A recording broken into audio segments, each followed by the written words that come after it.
Good morning students and welcome to another English class. Today we are going to take up the topic verbs. What are verbs? Verbs are words that are used to express an action. Every sentence must have a verb that shows what the subject is doing or explains what is going on. Let us look at some examples. The earth moves around the sun. He threw the ball. She eats an apple every day. Tom writes a letter to his friend. She sang a melodious song. Dad is cutting the grass. Now after this, let us look at a short clip so that you understand what is a direct and indirect object, which will further help you understand transitive and intransitive verbs. There are two types of objects within a sentence: a direct object and an indirect object. For example, the mother fed her child milk. Here, milk is direct object and her child is indirect object. A direct object is a noun or noun phrase or pronoun that receives the action of a verb directly. It answers the question what or who or whom. For example, Ricky threw pebbles in the pond. What did Ricky throw? Pebbles. So, pebbles is the direct object in this sentence.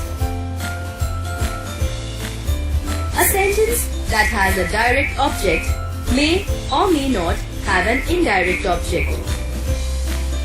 For example, I received the parcel.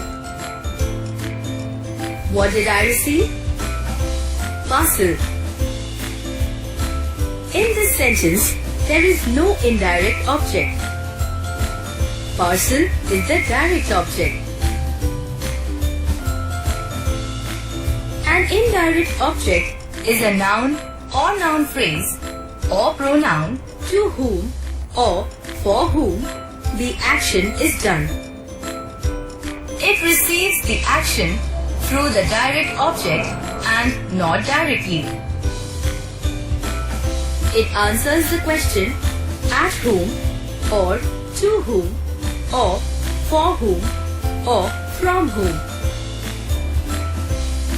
It often comes after a preposition. There can be no indirect object without a direct object. For example, he passed a packet to Nikki. The packet is passed to whom? Nikki. Here, the action is done to Nikki. So, Nikki is the indirect object that comes after the preposition to. An indirect object may come before or after a direct object. For example, Rama gave the notes to me. Or, Rama gave me the notes. I hope you understood direct and indirect object. Now let us watch the other clip to understand transitive and intransitive verbs. So what is a transitive verb? Transitive verb is action that have a direct object to receive that action. So it's an action verb with a direct object. Let's look into a sentence example to make things clear. The man loved his children. Love here is the action performed by the man, which is a subject in this case, and it has a receiver which is children. As the man is the subject who is doing the action of love and it has a direct object, children, so it's a transitive verb. Let's look into some more sentence example having transitive verb. The doctor cured him. Here, cured is the action and him is the direct object. So, it's a transitive verb. Let's look into next example. She crossed the street. Here, crossed is the action and street is the direct object. So, it's a transitive verb. Let's look into one more example to make things even clear. Rohan kicked the ball. Here, kicked is the action performed by Rohan and ball is the direct object on which the action is performed. So, it's a transitive verb. Now that we are cleared about transitive verb, let's look into intransitive verb. So, what is the intransitive verb? Intransitive verb is action that doesn't have a direct object to receive that action. So, it's an action verb without a direct object. Let's look into a sentence example to make things clear. Snow fell yesterday. Here, snow is the subject and fell is the action. But we cannot say the snow fell on whom. In other words, there is no direct object to receive the action. So, it's an intransitive verb. Let's look into some more sentence examples having intransitive verbs. We failed. Here, failed is intransitive verb as there is no direct object linked with it. Let's look into next example. She is sleeping. Here, sleeping is intransitive verb as there is no direct object linked with she. Let's look into one more example of intransitive verb to make things even clearer. They work hard. Here also, work is intransitive verb as there is no direct object after the verb work. So I think you are now clear about intransitive verb. That's all about transitive. I hope you understood transitive and intransitive verb. Let's move on to the next slide. Verb patterns. The first one is verb plus ing.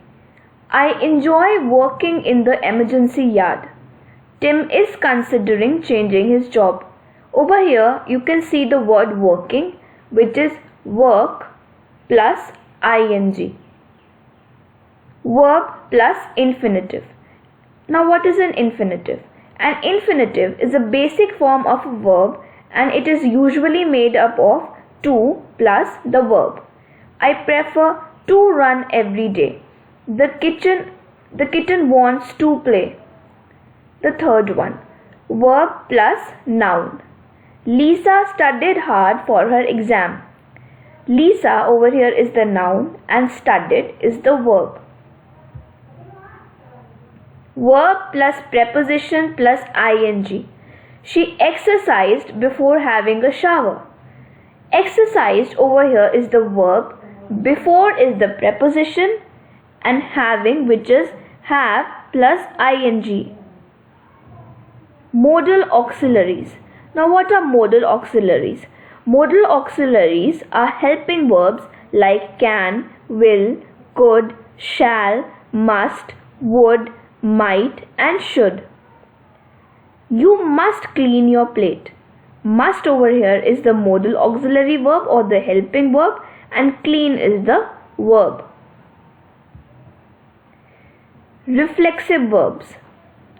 It is a transitive verb whose subject and object always refer to the same person or thing. So the object is always a reflexive pronoun like myself, yourself, etc. Example, he dries himself thoroughly after taking a shower. Dries over here is the reflexive verb. Here we can see that both he and himself refer to the same person. Thus, the subject and the object are the same and the action of drying reflects back on the subject itself. I hope you understood this chapter properly. If you have any doubts, you can ask me in the class. Thank you for watching.